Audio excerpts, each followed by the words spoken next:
Hey y'all, welcome to this week's show. We're going to get into a couple, I think we probably have time for two, really interesting plants from my book, the Medicinal Shrubs and Woody Vines. I can't tell you how often overlooked shrubs and woody vines are in herbal medicine. But if I go outside, I need something, right? I'm sick, or I got an issue, I got something I got to deal with, I need an herb. First thing I'm going to look for is a tree. After that, a shrub or a woody vine. After that, I'm going to look for little green things. I mean, herbal medicine is not always herbs. It's just all the plants and mushrooms and everything. It's all comprehensive. I've done an entire book on ferns. I don't know of any herbalists that really make use of medicinal ferns these days. And it's certainly not a specialty, I'll put it that way. Ferns and horsetail and such are some of the most lichens and mosses. They're some of the most medicinal plants they are. And people don't think about that. They think about going to their herb store and buying an herbaceous plant, a small, tender plant that has been dried and chopped up. Your most powerful herbs tend to be some of your biggest ones. Your trees. Start with trees. After that, go with bushes and vines. Most herb schools teach little to nothing in terms of trees, shrubs, and vines. Little to nothing. I know of two or three that have it's not even 10% of their curriculum. The rest of them don't even teach about it. They're all about members of the mint family and members of the wormwood family and the sage family and etc. They're not. What's right in front of them, they don't talk about. It's really kind of weird, actually. You can get more medicine out of they might talk about willow, right? But you can get more medicine out of an oak tree than you can most herb gardens, or birch. Birch is incredibly powerful. I think of a shrub that, is just like a veritable panacea. Oregon grape. Oregon grape, from the root to the berries, is medicinal.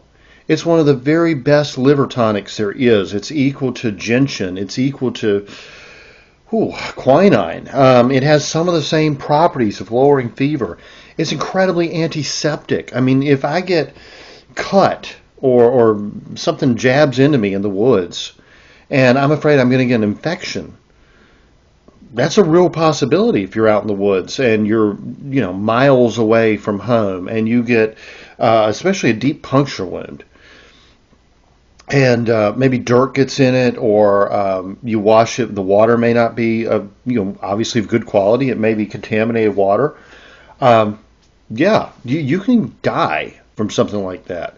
If I see an Oregon grape bush, I know I'm okay. Why? Because Oregon grape is so very strong in berberine, from the root, which is yellow, to the leaves, which can then stems, the bark. This plant is as high in berberine or higher than golden seal. I mean, it is. You make a tea of that, you soak in that, and you can stop any infection, no matter how bad the wound. Now, that may not be everything you need. You may need to stop bleeding, and if I'm going to stop bleeding, yeah, Oregon grape's pretty good. Oak's better. Definitely if I can find some yarrow or bugleweed, something very astringent like that. I'm looking for an astringent herb that's going to shrink the capillaries. And into that, yeah, absolutely. There's several trees and shrubs. Anything that is going to shrink that tissue. Wild alum is a great one. But that's, again, an herbaceous plant. Oak bark does a fantastic job.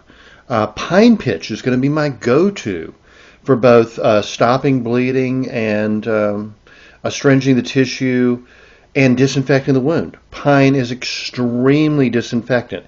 If I have pine and maybe an Oregon grape bush, I can probably replace half of the herbs that are taught in herbal medicine. And I'm not kidding. I mean, I honestly don't understand. Like I've said this before, when I teach herbal medicine, I start in the kitchen. What do you have in your spice cabinet? What herbs and spices do you cook with? Now let me tell you the medicinal properties of these.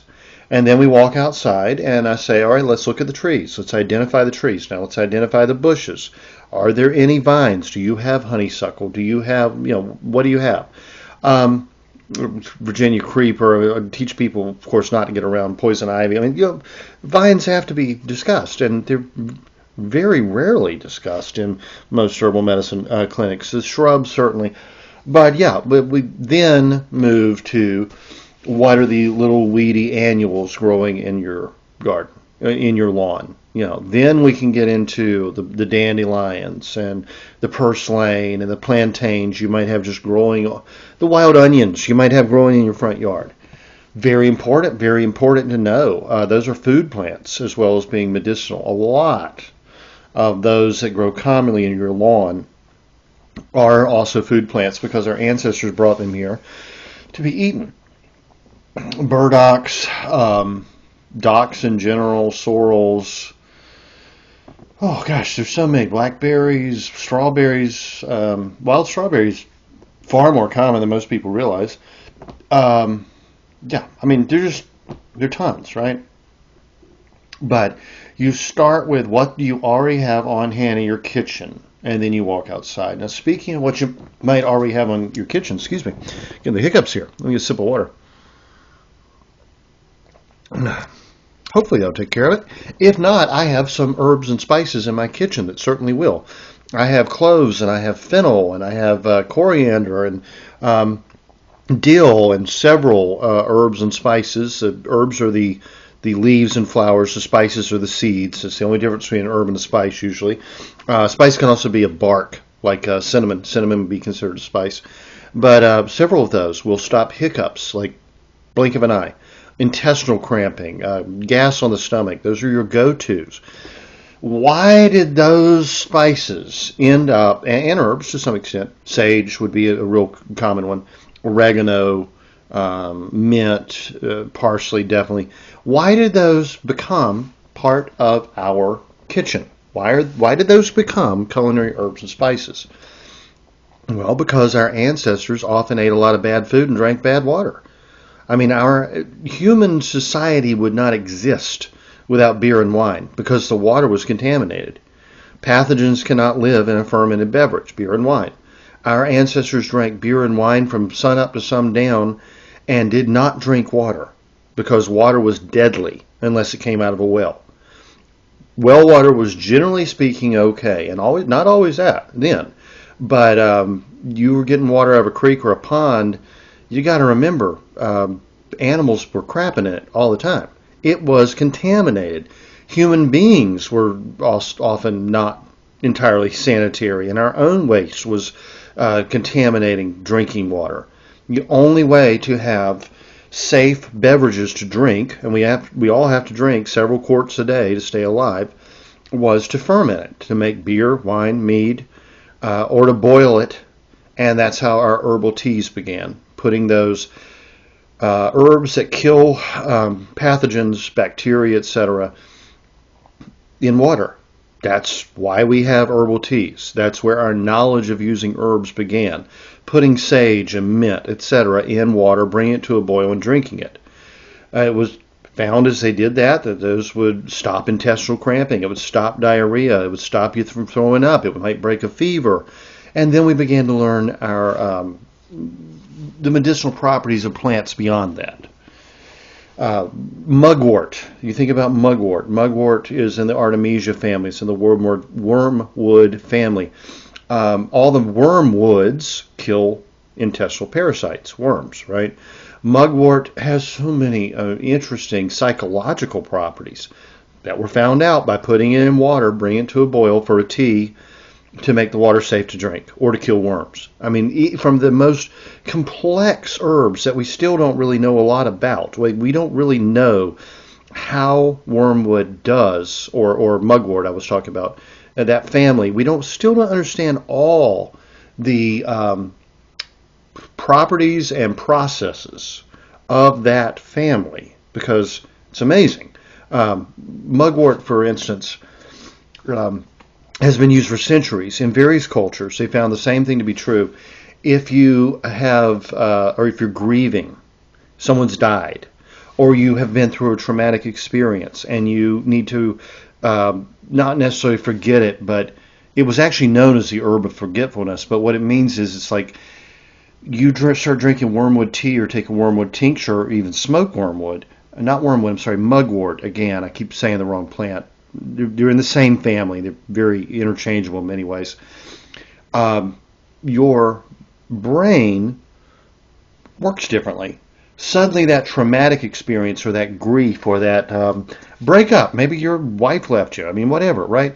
Whatever's causing you that intense psychological pain is like put in a different room, and you're able to deal with regular life. It doesn't go away, but it's not present and bothering you. It's an amazing plant. It should be used, mugwort should be used for so many PTSD and different issues. It's good for fused states. It's good for so many things. It just makes those psychological pains more bearable. Ashwagandha, another one that we don't understand how. It has some effect on the pituitary gland.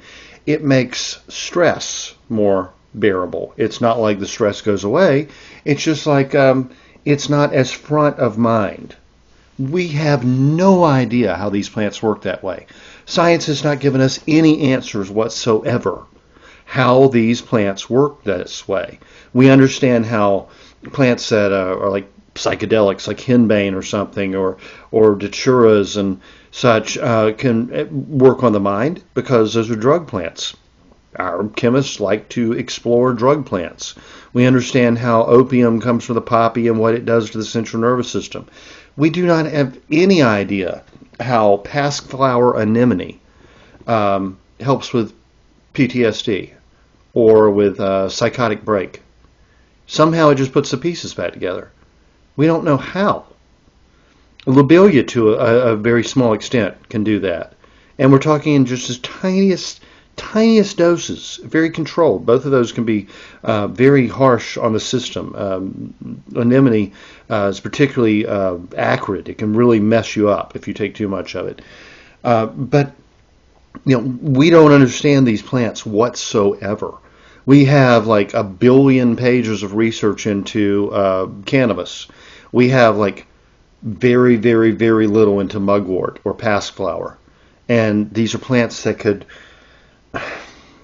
save so many lives from suicide. I mean, they put a lot of psychiatrists out of business. Maybe that's why people don't want to know about them. But when you get into the food plants, there are plants, oh gosh, I love learning about plants like Good King Henry or sea kale. There's a wonderful example.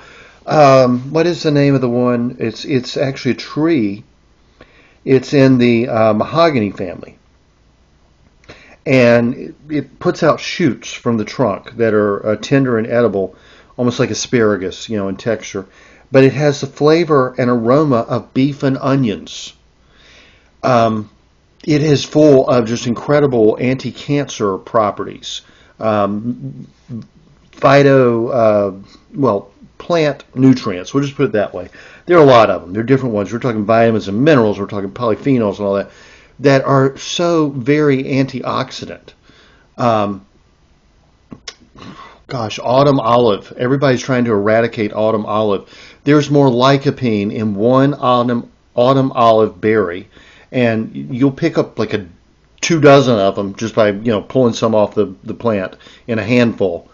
There's more lycopene in that one berry than in like an entire crate of tomatoes. These plants are so phenomenally useful. We talked about sea buckthorn a little while ago. I mean, the Elaeagnus family. And what are people doing? They're going out and trying to eradicate it. They're spraying it with I guess it's still called Roundup, isn't it? I know the company changed hands. It went from Bayer or did it go from Monsanto to Bayer, whatever. Glyphosate. I mean, people are just spend their entire lifetimes trying to eradicate these plants when you ought to be looking at the properties. But getting back to the kitchen, wow. I just ate a sausage that was so good. Probably the best Italian sausage I've ever had. It was full of fennel, crushed red pepper, and garlic. May have had another herb or two in there. That's what I tasted front forward. Why did those herbs end up in the sausage? Well, 5,000 years ago, when people had pigs and they had herbs and a vegetable garden, and they had no refrigeration or a way to store meat, they realized they could take that pork, they could grind it up, they could combine it with garlic, fennel. They would use black pepper, of course. They didn't have red pepper at the time.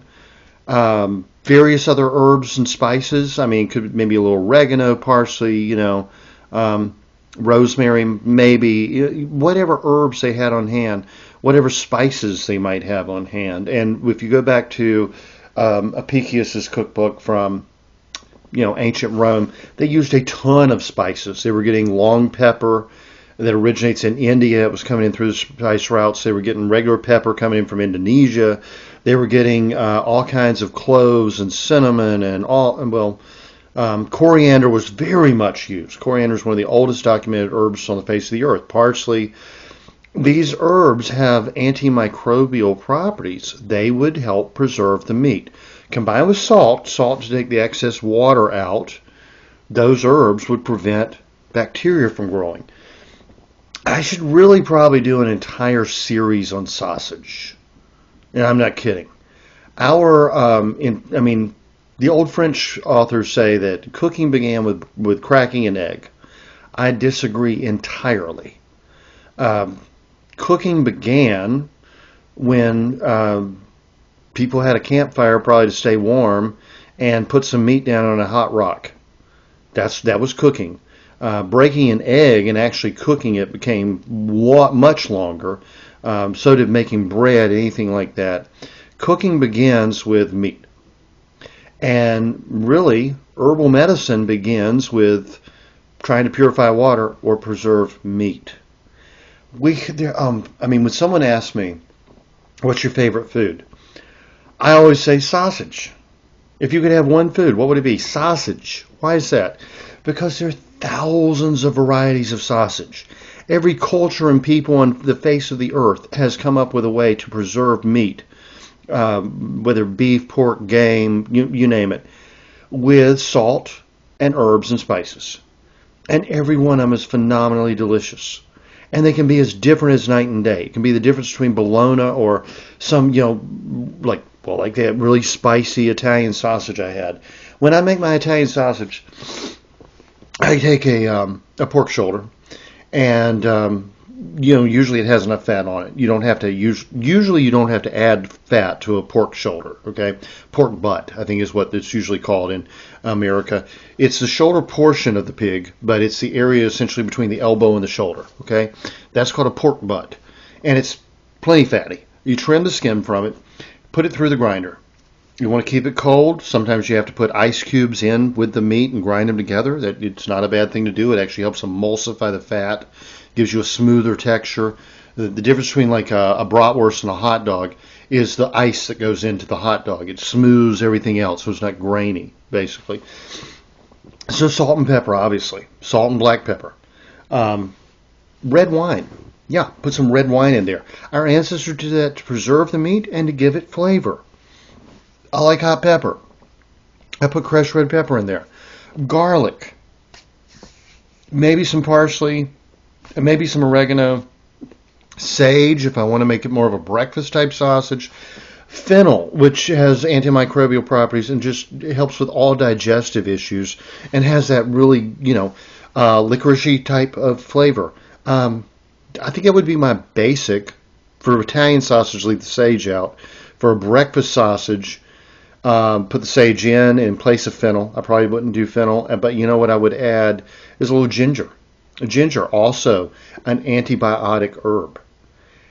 Your sausage can literally be herbal medicine, and you can make Chinese sausages. You can add all the five spice and the star anise. You can make those wonderful Chinese sausages, and it becomes herbal medicine. You can make pure English sausages. One of my favorites is with garlic, green apple, and sage, and a little crushed red pepper. I think that's salt, pepper, garlic, or onion. In that case, you can use onion or garlic. I like garlic. Leeks work, of course, fine. Ramps are phenomenal. But you're looking at this combination of an allium, green onion, and sage. Sage is strongly antibiotic, antiseptic, really, antimicrobial. So you're preserving your meat with salt and sage and garlic. It's not going bad, okay? Now, you can make this up in bulk. You don't have to put it in casings. You can literally just grind everything together. You don't even have to have a meat grinder. I like my meat grinder. I bought it for like $15. It clamps onto the counter. It's a cast iron. I just grind things through it. You can just absolutely chop everything up with a knife. Put it on a cutting board, mince, chop, until it's as fine as you want it to be. You can do that. It takes forever, but it actually doesn't heat up as badly as it does in a meat grinder. It's totally up to you if you want to add some ice cubes to it or a little ice water to it in that case. But put it in the bowl, mix everything together, stick it in the fridge, let it cure at least 24 hours, 12 hours, at least 12 hours, let it cure overnight. And in the morning, take out, make a patty, fry it up for breakfast, and have it with your eggs. You're getting herbal medicine. This is what I try to convey to you. Yeah, I've written, a dozen or so books on herbal medicine. I also write cookbooks. Why do I write cookbooks? Well, I love food. But the best way to get your herbal medicine is to put it in your food and eat it. Now, I have absolutely no respect for the vegan diet. None whatsoever. It's bad for the environment. It's bad for people's health. 100% down the line, I will fight to my death on that. The vegan diet is unnatural. It's actually satanic. Why do I say it's satanic? Because Jesus in the Bible said that false teachers, representatives of the Antichrist, essentially would come and say that abstaining from meat, not eating meat at all, it doesn't mean not having meat on a certain day for a certain reason, but not including meat at all in your diet was a sign that they were satanic. Okay, I don't have a lot of respect for the vegetarian diet. Vegetarians will usually include, milk, eggs, and cheese in their diet. It's a little healthier. I have seen the ravages of the vegetarian diet. You may start this when you're in college. You lose some weight. You feel light and energetic and all that. You hit 35 and suddenly you've aged 30 years in the blink of an eye because you have not given your body the proteins and animal fats. Your body literally needs animal fats, okay? It also, vegetarians and vegans have smaller brains. Their brains shrink. Why? Why is that? Because the brain is essentially entirely composed of cholesterol. There's some protein in there, like the nerves and such, but like 99% of your brain is fat. You stop eating animal fats, Your brain shrinks up. You don't make good decisions. You start voting for Democrats and dyeing your hair purple. You need animal fats in your diet. One of the best ways to get your animal fats and proteins, along with any medicinal herbs you want. You can put turmeric in there. I've already gone through the allium family, right? You can put all kinds of spices that do all kinds of things. You can put so many herbs, I could not even begin to list them. Is to make your own sausage. Sausage is a beautiful thing. Yes, I'm half French. Saucisson is a beautiful thing. I'm also part English. Sausage is a beautiful thing. I'm also part Irish. Sausage is a beautiful thing. I have one Polish ancestor. They freaking love their sausage. Sausage is like be all and end all in Poland. My best friend's Italian. We're trading sausage recipes, salami recipes back and forth all the time. So many of my friends are Chinese or Thai or Filipino. We're trading sausage recipes all the time. My great-grandfather, Guiton, he was French, of French heritage, 3 generations in America, served in World War I, a saint of a man, an incredible hero, had, I think, 12 kids. I mean, a farmer, a philosopher, an artist. He was a master of making sausage and cured hams. He would take that ham and he put it in a box full of salt. A week later, he'd take it out, change the salt, put it back in. Then he'd do salt and pepper and herbs and spices sometimes, depending on what, the flavor profile he was going for. And rub it and mix that with fat and cover the entire thing and hang it for months. And it may be hung or it may be hung and smoked. This was better than prosciutto or serrano. I mean, this was American ham that could rival the finest hams of Europe. And there wasn't a single thing unhealthy about it. He lived to be 90, let me think, that was Grandfather Guiton, 96. Yes. His wife, my great-grandmother, lived to be 94. So they were 94 and 96 after having 12 children and working hard their entire lives. Eating ham and sausage and cured fatback with biscuits made with lard, with a big pot of beans cooked with lard. I mean, pork was in literally every meal. Pork was omnipresent. I walked into my great-grandmother's kitchen. There was fried fatback on a little dish on the counter. That was our snack, and a couple of cold biscuits. That's what we lived on. Other great-grandfather lived maybe 5 miles away. I don't even know if they were that far away. Lived to be over 100 years old. On pork. All of them using tobacco. I mean, smoking, chewing tobacco constantly. Especially the Irish side of the family drank a lot of homemade whiskey. And the Scottish side of the family drank a lot of homemade whiskey. Everything that they have told us, well, until Bobby Jr. came along and changed things, for the past 100 years, they did and lived to be 96 to 101. Okay, eat your sausage. I am not kidding you. I'm going to talk about one plant today because I actually want this show to be about. I want every single person listening to this to learn to make sausage. If you don't like pork, use beef. You're going to have to add some fat to it. You're going to have to ask your butcher or somehow get some beef fat. You can certainly add pork fat to beef if you don't have an issue with it. You can grind up bacon with your beef. It's going to be fantastic. In that case, I would use unsmoked bacon, but it's up to you, whatever you want to do. Every single herb you think of that you need for medical reasons, make a list of it. And every single spice you might use, cloves and allspice and you name it, right? For medical reasons, your turmeric, your ginger, your garlic, everything. Make a list of it. Lemon rind. Lemon rind is phenomenal. Lemon zest, I guess I should say, in sausages. But, lemon balm, lemon verbena. I could go down the list. If there is an herb you use medicinally, write it down. And now think about flavor profiles. Sage is fairly bitter. But sage is very aromatic. There may be several herbs on that list that could be substituted for sage. You could use them interchangeably.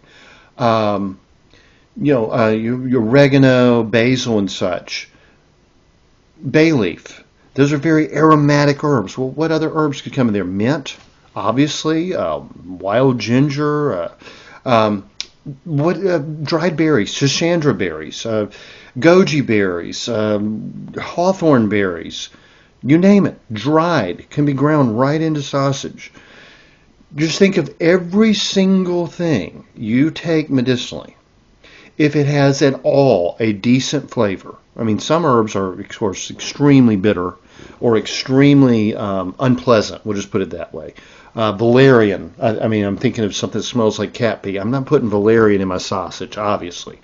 Lobelia I would not use in sausage. Why? Because it's so much like tobacco. You eat enough of it, you throw up. It may actually taste really good in the sausage. I don't know. But if I don't want to throw up after eating my sausage, right? But so anyway, make a list of every single medicinal herb you use and think, how could I use that in sausage?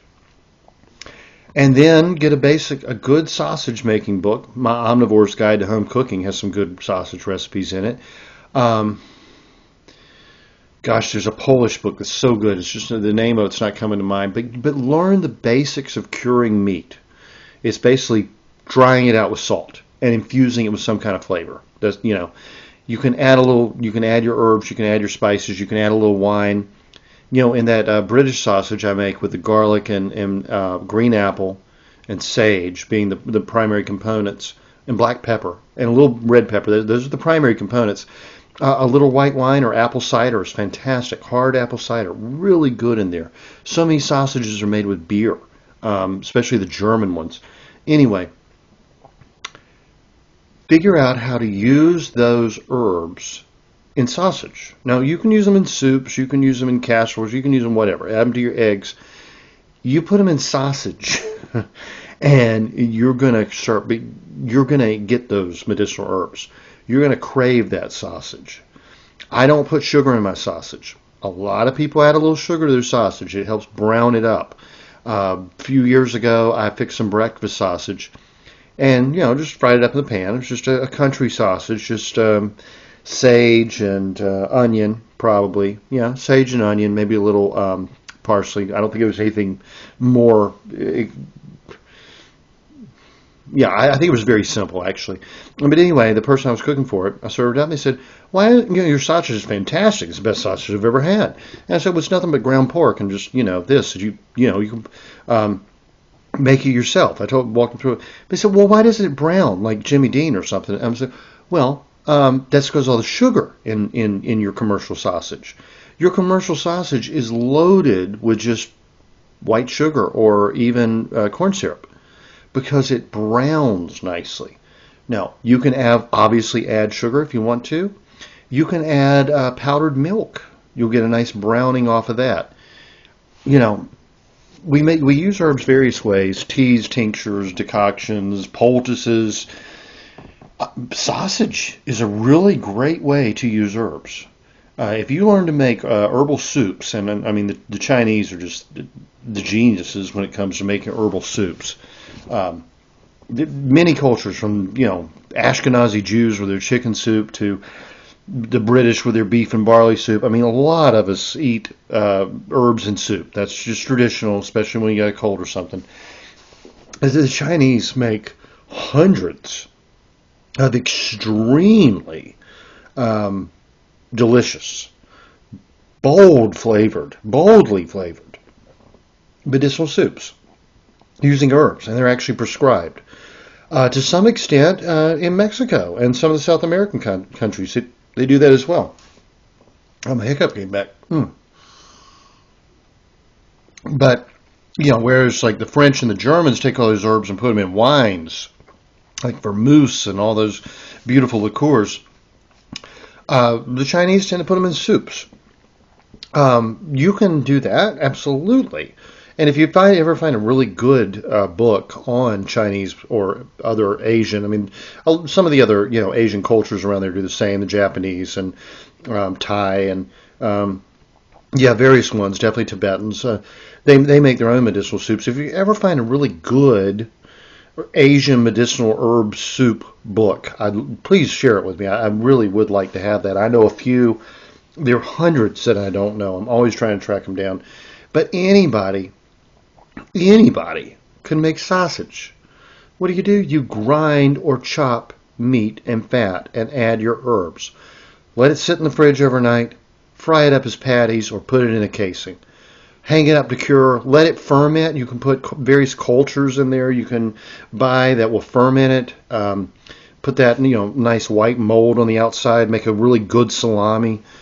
Every step you do is going to intensify the medicinal value of those herbs.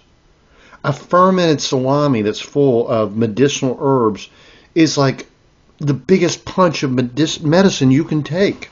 It's wonderful. And I mean, really, I'm all about getting us back to the kitchen, back to the garden, using forage foods, using wild foods, real cooking. I mean, whom among us doesn't love a ballpark hot dog, right? Or a bratwurst? What if it was full of medicinal herbs that actually really tasted great? It's a way you can give herbal medicine to your family without it being some weird, nasty tasting tea. And you know me, I'm not a tea guy. I'm not a big herbal tea drinker. I'm big on, Camellia chinensis or whatever, Camellia japonica. I can't remember the regular plain breakfast tea. I like black tea, whether it's iced tea. I'm Southern, of course. I don't much actually like sweet tea. That may surprise you. I like unsweetened iced tea. That kind of like puts my Southern card in jeopardy. I know, but I actually don't like a lot of sweets. But I'm not big on herbal teas whatsoever. I am really big on sausages. I mean, in cured meats in general, pates, terrines. I have a very, very rare chef's book from France.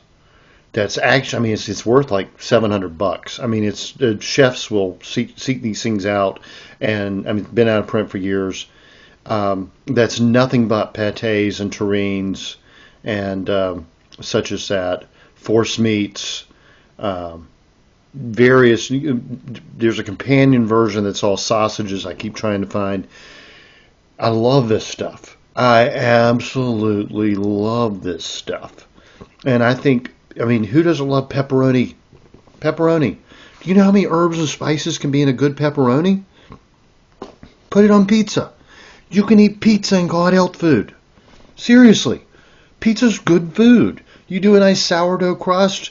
You make your own sauce from scratch. You put in oregano and garlic and rosemary and I mean, all kinds of good stuff, and you put some good basil on top of that pizza with some fresh tomatoes and some pepperoni and some good mozzarella. Oh, man. I mean, that's why our ancestors generally lived long lives. They ate real food, but they were also incorporating all these medicinal herbs into their diet, from breakfast to dinner and everything in between. Salads are great. I love salad. I can eat a salad of just parsley with a little lemon and olive oil, and maybe some chopped onion. Fantastic, right? I don't want to eat it every meal of the day. I can take that same amount of parsley, chop it up, mix it into some ground pork, add a couple other herbs, a few spices, let it cure, and I'm now going to have that parsley every day in my sausage, and I'm going to love it. And I'm going to be sharing it with friends, family, and loved ones because it's like the best freaking thing you can eat.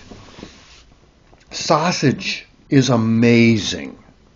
Now, I do have to give a caveat. Most of the sausage in the grocery store is absolute garbage. And I mentioned Jimmy Dean earlier. Unfortunately, the company, to the best of my knowledge, and double check me on this, I don't want to say anything wrong, the company that produces that sausage and several others made a decision to prioritize hiring illegal immigrants over U.S. citizens to work in their plants. They made a statement. They said flat out, we want to hire, unskilled, low dollar, we don't have to pay them as much as Americans. I don't buy their sausage. It wasn't that good in the first place. It's mostly sugar. I won't buy anything made by Smithfield. Smithfield has destroyed Eastern North Carolina. Literally, Smithfield is sitting on property that was owned by my ancestors. And they mostly, let me put it this way, under the Bush administration, we're going back to almost 20 years now, ICE came in to check the immigration status of the workers at Smithfield. Somebody tipped them off, and they rioted and started beating ICE officers with chairs and sticks. And it's been nothing but illegal immigrant labor predominantly, I should say. Maybe not nothing, but predominantly for decades. You may think that's fine, okay? You haven't lived there. You haven't lived where most of the people in the county are making wages below the poverty level because they're essentially slave labor. That's what illegal immigrant labor is. They're treated like slaves. Their housing is subsidized. Their children's education is subsidized. Their health care is subsidized. Every single thing about this person's life is subsidized by the local taxpayer. The hardworking legal citizen in that country, in that county, is paying everything that their wages don't cover, and which is most everything. They're on food stamps, they're on welfare, they're on everything, and they're very much preyed upon by gangs and cartels. Crime rate is out of control. The crime rate in those counties that service Smithfield, murder, drug abuse, drug dealing, drug trafficking, human trafficking, prostitution, the selling of children for sex and slavery, violence like you would not believe. These companies that come in and utilize purposefully illegal immigrant labor turn their home counties, their home territories, into absolute hellholes. And Smithfield is owned by the Chinese Communist Party. Smithfield Pork of North Carolina is a Chinese-owned company employing mostly Mexican and South American labor, some Asians, and the crime rate, the drugs, the poverty is insane. They have, and let me put it this way. They say they don't dump hog waste into the Cape Fear River. I will take them at their word. But for some reason, when I drive over the bridge from Tar Heel to White Oak, the river smells like hog shit. Is that a coincidence? They say when there's a big rain, there's things can overflow, and all that hog waste gets washed into everybody's drinking water, or is it being done purposely? I don't know, but I can tell you, Bladen County, North Carolina, smells like a combination of hog shit and chicken shit, because everything that isn't hogs is commercial chicken farming. And I have a huge problem with both because it's what they call confined animal feeding operations, CAFO or something. It's absolutely inhumane to the animals. It's inhumane to the people that work there, who are basically slave labor. It is inhumane to the people that live in the county, who have to drink that contaminated water, smell that stench every moment of the day, and who are subsidizing the entire thing with their tax dollars. There is not one single good thing about industrial agriculture and illegal immigration. And you know what? If you're a liberal Democrat and that just upsets you, just remember 20 years ago, you were saying the same damn thing. 20 years ago, Barney Frank, Bernie Sanders, all of them were saying Illegal immigration is hurting our economy. It's taking jobs away from Americans. We need to have tariffs. We need to protect our environment. We don't need hog waste going into our waters. Big agriculture is evil. Big pharma is evil. And now you're on the side of the very people that 20 years ago you were on the opposite side of. And frankly, you can go to hell. Yeah. If you think slave labor, if you think crime, if you think environmental devastation, which is what Smithfield pork has brought to North Carolina, environmental and cultural devastation is okay, I want nothing to do with you. You can quit listening to my show right now. I don't care. You're listening to my show, I might make a penny off of you. That penny's not worth me selling my soul. My family's been here since the 1600s. We built this state. We built this country. I have family members who signed the Declaration of Independence and fought in every single war. We deserve better than we get in North Carolina, subsidized by the taxpayer. Frickin' ag program at NC State, totally bought off by the Communist Chinese Party. And the only reason the Democrats don't do anything about it was because, Smithfield let the unions come in. Yeah, so you can now have union voters, and everybody. You know what happened in Tar Heel a few years ago? They had an election and nobody ran for anything. It's a company town. It's just like the frickin' coal mines of the 1920s, okay? It's a mill town. You step out of line, you're going to disappear. You're going to disappear. You complain that, suddenly nobody in your town speaks English, everything's dirty and crime's off the charts. You're just going to disappear into the swamps. Bladen County, Robeson County, Columbus County, Brunswick County. I could go on.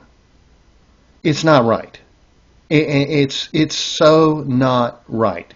I really don't care if you're liberal or conservative. You should say, you know what, I'm opposed to slavery, damn it. And if you're opposed to slavery, you have to oppose illegal immigration and foreign-owned corporations. I'm opposed to the rivers being poisoned. I'm opposed to the entire county smelling like shit. So no, I don't buy anything from Smithfield Pork. And I make my own sausage at home. And if I can go out and hunt a wild hog or bear meat is very much like a mix between pork and beef. If I've got a local rancher that raises his own cattle, that's where I'm going. That's where I'm going. And I don't care if I have to pay a little more. I don't care if I have to drive a little further. I have a moral objection to corporate agriculture in North Carolina. I have an extreme moral objection. I'm not a huge environmentalist, but I want to have clean water and air. I want to have clean soil. I want to have food that's decent and not nasty. And I don't approve of slave labor and crime and cultural degradation. That puts me on a little bit on one side and a little bit on the other side. Yeah, that's me. I'm a Southerner. I'm an American. I'm a traditional person. I'm not going to cheer on the Republican Party with everything they do. George W. Bush did horrible things. Mitt Romney's an asshole, okay? I'm not going to cheer on the Democrat Party. When I grew up, the Democrat Party and the Ku Klux Klan were the same thing, okay? The Democrat Party in my county, if they found out I was Catholic, would burn down my house and hang me. I don't like Democrats at all. 100%. I hate the Democrat Party. There is not one single Democrat politician that I would vote for or walk across the street to spit on if they were on fire. Except maybe John Fetterman, who apparently when his brain tumor went away, or his whatever it was, he has stroke, right? When his brain healed, started showing a little bit of sense, but he still supports abortion, and I don't support killing children. Now, rant over. You should definitely learn to make sausage. Now let's talk about Vinca. It's almost spring, and one of our first spring wildflowers is Vinca, also called Periwinkle. Beautiful little blue flowers, nice little green ground cover. I have a little patch outside my back door. Really one of the first flowers to appear in the spring. There are two varieties that are naturalized in my region. Neither one of them is native.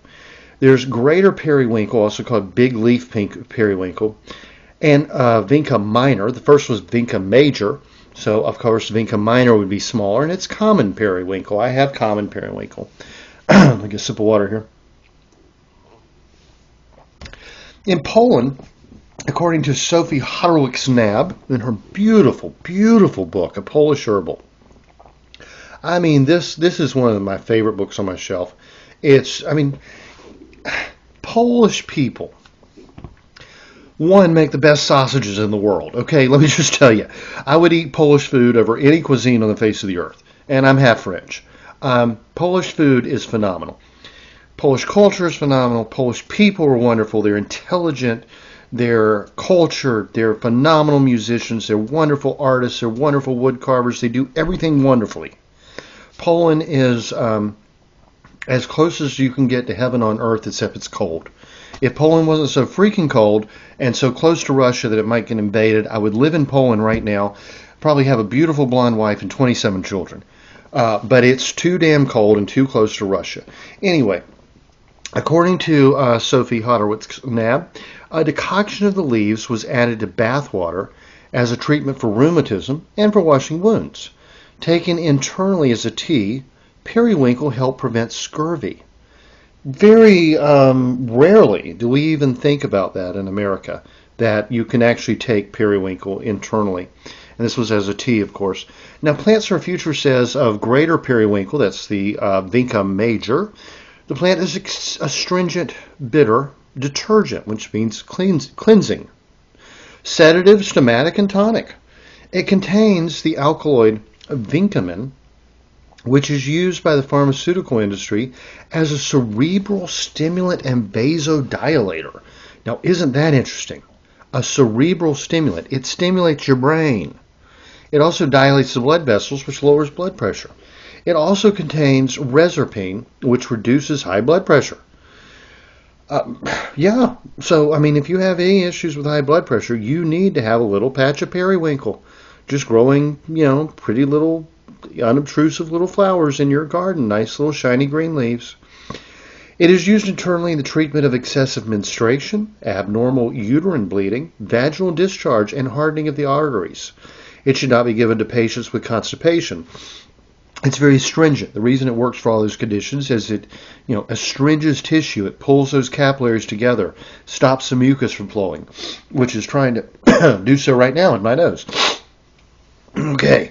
The plants are cut when flowering and dried for later use. The fresh flowers are gently purgative. The fresh flowers will gently help with constipation, but they lose their effect on drying. A homeopathic remedy is made from the fresh leaves. It is used for the treatment of hemorrhages. Now, the lesser periwinkle, or Vinca minor, it says the plant is sedative and tonic. Sedative, of course, is going to relax you, and tonic is more for digestion in this case. It contains the alkaloid vincamin, again, cerebral stimulant, vasodilator. Since the discovery of vincamin in the leaves, the plant has been used herbally to treat arteriosclerosis and for dementia and for the insufficient blood supply to the brain. The leaves are bitter, detergent, and stomatic. Taken internally, they are used in the treatment of internal bleeding, heavy menstrual bleeding, and nosebleeds. Yeah, that's an old remedy. Periwinkle up the nose for a nosebleed. When crushed and applied to wounds, they have an astringent and healing property. A mouthwash is used in the treatment of gingivitis, sore throat, and mouth ulcers. The leaves are gathered in the spring and dried for later use. The root is antispasmodic and hypotensive. Again, lowers blood pressure. It is used to lower blood pressure. The root is gathered in autumn and dried for later use. The fresh flower is gently purgative, but loses their effect on drying. A homeopathic remedy made from the leaves, used in the treatment of hemorrhages. And finally, the PDR, the physician's desk reference for herbal medicine, tells us the alkaloid vincamin is hypotensive, negatively chronotopic, spasmolytic, hypoglycemic, lowers blood pressure, and sympatholytic. The scientifically validated studies on the hypotensive effect on humans have not yet been carried out. Its use as an amyloid seems plausible. So, physician's test reference is basically saying, yeah, this is a pretty darn good plant for high blood pressure. Y'all, I'm going to leave it there. I have a much longer entry on our next plant for next week, but I've gone on, I think I got through to you on why you should make your own sausage and the interesting uses of periwinkle are a bonus on this one. Have a great week. It's almost spring. The periwinkle should be coming out any day. And I'll talk to you next time. The information in this podcast is not intended to diagnose or treat any disease or condition. Nothing I say or write has been evaluated or approved by the FDA. I'm not a doctor. The U.S. government does not recognize the practice of herbal medicine, and there is no governing body regulating herbalists. Therefore, I'm really just a guy who studies herbs. I'm not offering any advice. I won't even claim that anything I write or say is accurate or true. I can tell you what herbs have been traditionally used for. I can tell you my own experience and if I believe an herb has helped me. I cannot nor would I tell you to do the same. If you use an herb anyone recommends, you are treating yourself. You take full responsibility for your health. Humans are individuals and no two are identical. What works for me may not work for you.